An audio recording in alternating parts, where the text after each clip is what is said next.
De Villiers আমি একটা মানুষের খেলা দেখে ক্রিকেটের প্রতি আসক্ত হয়েছিলাম, সেটা ব্রায়ান চার্লস লারা।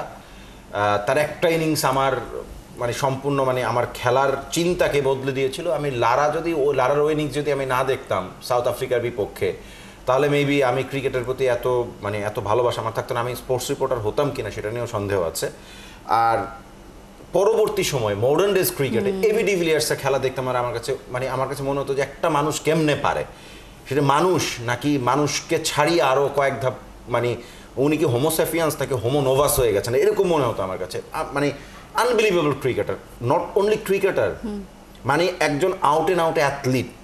দেখেন তার ফিটনেস, দেখেন তার খেলার ধরন, পুরো ক্রিকেটের স্ট্রাকচারটাকে বদলে দিয়েছিল। 41 বছর বয়সে তিনি আসলে যেভাবে পারফর্ম করেছিলেন, বয়স তো এবি ডিভিলিয়ার্সের কাছে শুধুমাত্র একটা সংখ্যা। এখনো যদি উনি আপনার ইন্টারন্যাশনাল ক্রিকেটটা খেলতেন, এখনো যে কোনো দলের, পৃথিবীর যে কোনো দলের স্টার্টিং 11-এ থাকার মতন সব ধরনের সামর্থ্য তার আছে। Such a wonderful cricketer. এই ক্রিকেটের জন্য এত বড় বিজ্ঞাপন সম্ভবত আর কেউ হতে পারে না। এবির খেলা দেখা মানে হচ্ছে মানে আব্রাহাম বেঞ্জামিন ডিভিলিয়ার্সের খেলা দেখবেন মানে হচ্ছে এন্টারটেইনড হবে না একেবারে। মানে